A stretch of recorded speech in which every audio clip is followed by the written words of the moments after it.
सल्लल्लाहु अलैहि वसल्लम या रसूलल्लाह सल्लल्लाहु तआला अलैहि वसल्लम।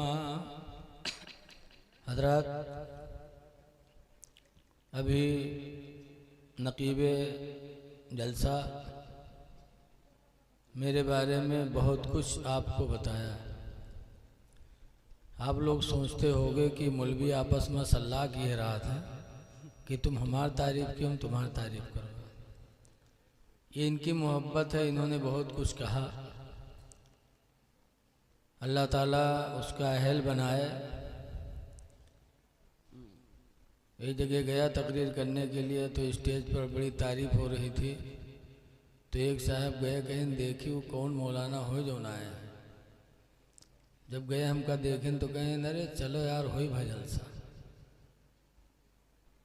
मतलब उन्होंने देखने के बाद यही अंदाज़ा लगाया कि सब मामला बेकार है।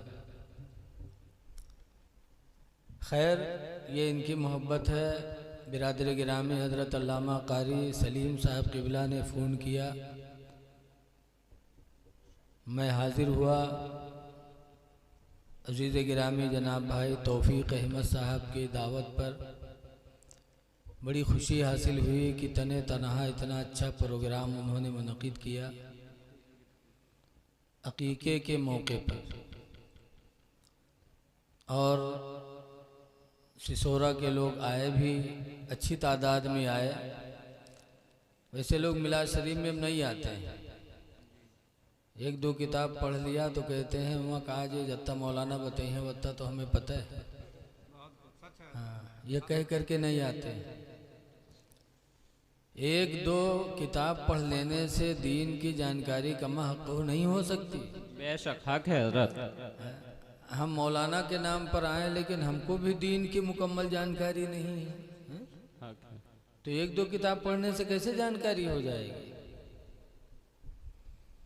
इसीलिए अल्लाह ताला कुरान करीम में फरमाता है वल्तकुम मिनकुम उम्मा, ऐ लोगो तुम में एक जमात तैयार हो। अल्लाह कहता तुम में एक जमात, एक गिरोह तैयार हो। किस लिए? तीन काम के लिए। नंबर एक पर है यदऊना इलल खैर, वो जमात ईमान की दावत दे। वाह क्या बात है, बेशक। नंबर एक पर ईमान की वो दावत दे जी। दूसरा काम है सरकार कुरान कहता है वयअमुरूना बिल मारूफ, और भलाई का हुक्म दे। नंबर एक पर ईमान की दावत दे, दूसरे नंबर पर भलाई का हुक्म दे, और तीसरा काम है उस जमात का वयअमुरूना बिल मारूफ वयनहौना अनिल मुनकर, और तीसरा काम है कि बुराइयों से वो जमात लोगों को मना करे। तीन काम उस जमात का है। नंबर एक पर अब कुछ लोग सुनते हैं तो कहा तो देखो जमात के बारे में मौलाना है तकरीर की ही नहीं। एक जमात निकले, वो चिल्ला वाली जमात में, वो ईमान की दावत कहाँ देते? वो ईमान की दावत नहीं देते। अगर ईमान की दावत देते तो नबी करीम सल्लल्लाहु अलैहि वसल्लम के बारे में वो बातें न कहते जो न कहना चाहिए। हक है हज़रत, बेशक। हुजूर सल्लल्लाहु अलैहि वसल्लम के शान में सहाबे किराम ने क्या कहा, अल्लाह वालों ने क्या कहा।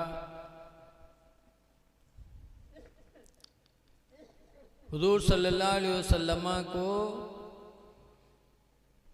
तो अल्लाह वालों ने नूर माना ही है, लेकिन उनकी औलादों को भी नूर माना है। उनकी औलाद भी नूर है। हुजूर सल्लल्लाहु अलैहि वसल्लम की कितनी बेटियां थीं? बोलो। हुजूर सल्लल्लाहु अलैहि वसल्लम ने 25 साल की जवानी में 40 साल की बेवा औरत से पहली शादी किया, खदीजा से। और जब तक खदीजा जिंदा रही अल्लाह के रसूल ने किसी और औरत से निकाह नहीं किया। कितने दिन तक खदीजा जिंदा रही नबी के निकाह में आने के बाद? 25 साल तक। 25 साल तक हुजूर के निकाह में खदीजा आने के बाद जिंदा रही, और उस मुद्दत में सरकार ने किसी दूसरी औरत से निकाह नहीं किया। खदीजा से 4 बच्चियां हुई, 2 बच्चे हुए। ज़ैनब, दोनों बच्चे तो बचपन में इंतकाल कर गए। हुजूर सल्लल्लाहु अलैहि वसल्लम ने हुसैन पर बच्चों को कुर्बान कर दिया था। बेशक। एक दफ़ा हुजूर सल्लल्लाहु अलैहि वसल्लम हज़रत इमाम हुसैन और इब्राहिम दोनों को प्यार कर रहे थे। इब्राहिम हुजूर के लड़के थे, इमाम हुसैन फातिमा के प्यार कर रहे थे। तो बारिश के फरिश्ते ने कहा था कि आप दोनों से प्यार मत करिए, एक को प्यार करना है आपको, एक को रुखसत करना है। जिसको चाहो आप रोक लो, जिसको चाहो छोड़ दो। तो हुजूर ने इमाम हुसैन को रोका था, इब्राहिम को हवाले कर दिया था मलकुल मौत के। कहा था मैं हुसैन पर अपने बेटे इब्राहिम को कुर्बान कर रहा हूं। तो दोनों बच्चे बचपन में ख़त्म हो गए। ज़ैनब बड़ी थी, उनकी शादी रसूल करीम सल्लल्लाहु अलैहि वसल्लम ने अबुल आस से किया, और इस्लाम का ऐलान किया नहीं था, ऐलान नबूवत किया नहीं था। शादी हो गई, और जब 40 साल के बाद हुजूर ने ऐलान नबूवत फरमाया तो ज़ैनब ईमान ले आई। लेकिन नबी करीम के दामाद अबुल आस ईमान न लाए। अम्र इब्नुल आस ईमान नहीं लाए। अल्लाह के रसूल ने फरमाया, ऐ अम्र इब्नुल आस, या तो तुम ईमान ले आओ या मेरी बेटी ज़ैनब को तुम तलाक दे दो। दोनों रास्ता में से एक रास्ता है। नबी ने बहुत पहले फैसला कर दिया कि लड़की ईमान वाले ही के पास रहेगी, ईमान वाले ही को लड़की देना चाहिए, बेईमान को नहीं।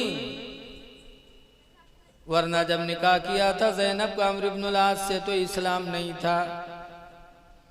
40 साल के बाद हुजूर ने ऐलान नबूवत फरमाया तो फरमाया, अबुल आस या तो इस्लाम कबूल कर लो या मेरी ज़ैनब को तलाक दे दो। अबुल आस ने कहा ना, ये दोनों चीज़ें नहीं होंगी, ना तो ईमान लाऊंगा और ना ज़ैनब को तलाक दूंगा। यहाँ तक कि हुजूर सल्लल्लाहु अलैहि वसल्लम के इतने बड़े दुश्मन बने कि एक जंग में लड़ने के लिए सरकार से पहुँच गए। सगे दामाद सरकार के लड़ने के लिए मैदान जंग में पहुँच गए। अल्लाह ताला ने मेरे नबी को फतेह अता फरमाया। अम्र इब्नुल आस कैदी बनाए गए और कैदी बनाकर मदीने लाए गए। हुजूर ने फरमाया फिदिया अदा करो, रिहाई लेना है तो फिदिया अदा करो।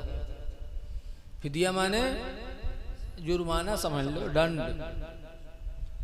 फिदिया अदा करो। कैदी हैं मदीने में, कुछ है नहीं, क्या दे दें। हजरत ज़ैनब को पता चला कि मेरे शौहर कैदी बना लिए गए, तो ज़ैनब की शादी में नबी करीम सल्लल्लाहु अलैहि वसल्लम की बीवी हजरत खदीजा ने अपने गले का हार अपनी बेटी ज़ैनब को दिया था।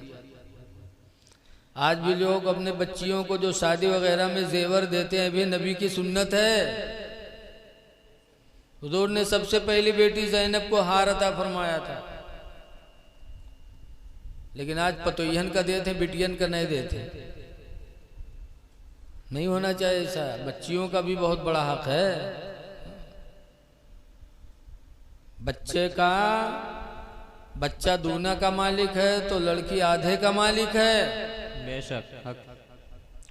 लेकिन आज बाप मरता है तो सारी जमीन पर कब्जा लड़के का होता है। याद रखो, वो लड़का जो कब्जा कर लेता है, कयामत के दिन उसे देना पड़ेगा, वो माफ नहीं है। हक है हजरत, हक है बेशक। कुरान करीम में अल्लाह फरमाता लिज़्ज़कर मिस्लु हज़्ज़िल उन्सयैन, मर्द के लिए दूना है, औरत के लिए आधा है। अगर 2 बीघा लड़का ले था तो 1 बीघा लड़की का भी हुआ। बहरहाल हजरत ज़ैनब को पता चला कि मेरे शौहर कैदी बना लिए गए हैं, मेरे अब्बा फिदिया मांग रहे हैं, तो ज़ैनब ने अपना गले का हार उतार कर हुजूर के पास भिजवा दिया। कहा अब्बा जान ये फिदिया ले लो, मेरे शौहर को रिहा कर दो। जब हुजूर के हाथ में ज़ैनब का हार आया तो सरकार रोने लगे। साहबा ने कहा अल्लाह के रसूल, हमारे माँ बाप आप पर कुर्बान हो, हार दे के रो रहे हैं। कहा इसलिए मुझे रोना पड़ा कि मेरी बीवी खदीजा ने अपने गले का हार उतार कर ज़ैनब को दिया था शादी में। आज ज़ैनब वही हार मेरे पास वापस भेजी है अपने शौहर की रिहाई के लिए। ऐ मेरे साहबा, अगर तुम्हारी मर्जी हो तो ये हार भी मैं वापस कर दूं और अम्र इब्नुल आस को ऐसे ही छोड़ दूं। साहबा ने कहा अल्लाह अल्लाह के रसूल जो करते अच्छा करते। बेशक बेशक। हुजूर ने वो हार भी अपने दामाद को दिया और रिहा भी कर दिया। और जब जाने लगे तो सरकार ने कहा पैदल न जाओ, ये घोड़ा ले लो। सरकार ने घोड़ा भी पेश कर दिया। तब अम्र इब्नुल आस ठहर गए, आंखों में आंसू भर आए। कहते हैं खुदा की कसम, इस रूए जमीन पर आप जैसा रहम दिल तो हमने देखा ही नहीं। सुभान अल्लाह, सुभान अल्लाह। बेशक।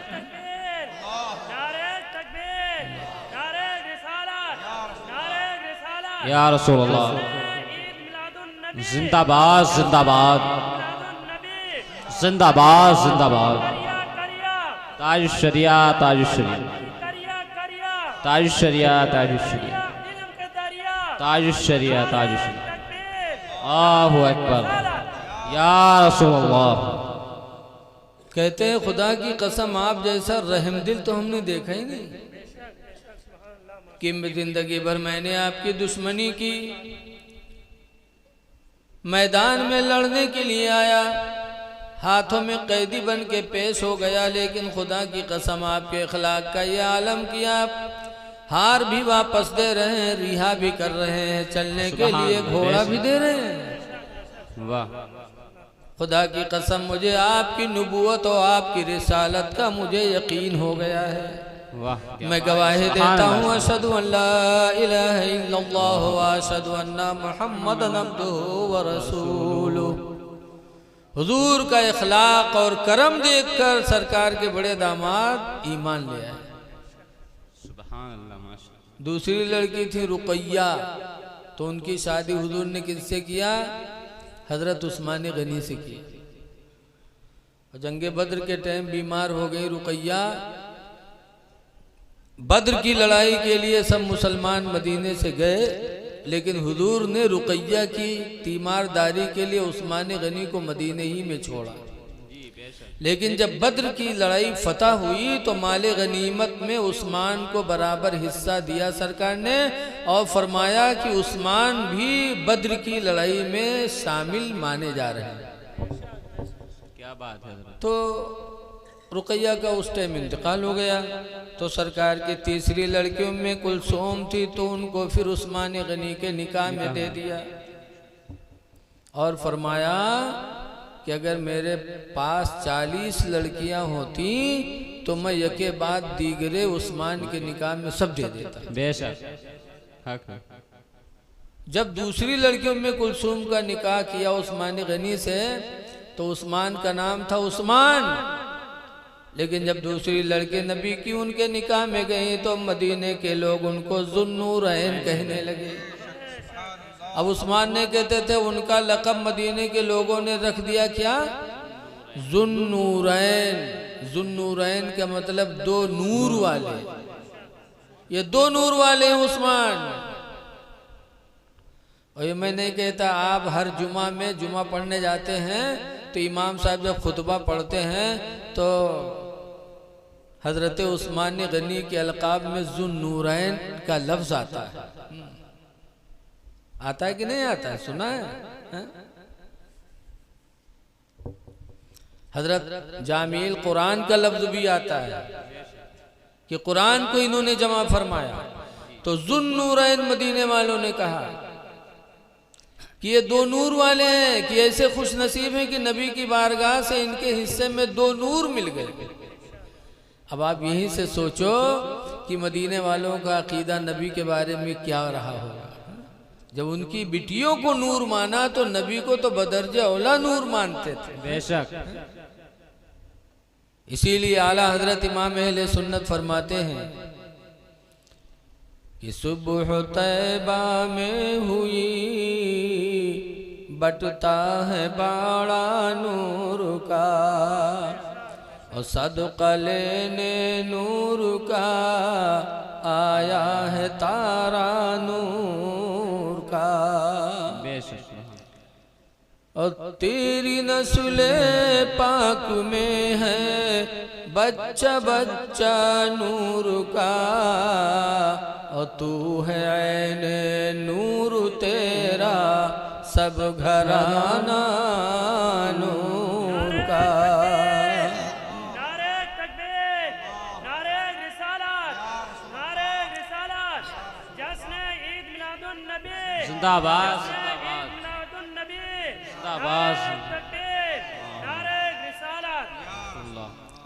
और नूर की सरकार से पाया दोशाला नूर का, अहो मुबारक तुमको जुन्नूरैन जोड़ा नूर का। बेशक, बहुत खूब, सुभान अल्लाह, क्या बात है।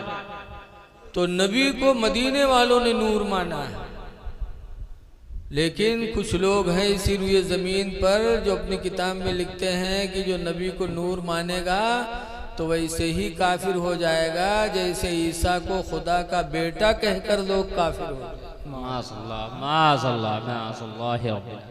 लिहाजा ईमान की दावत देने वाली एक जमात तैयार हो।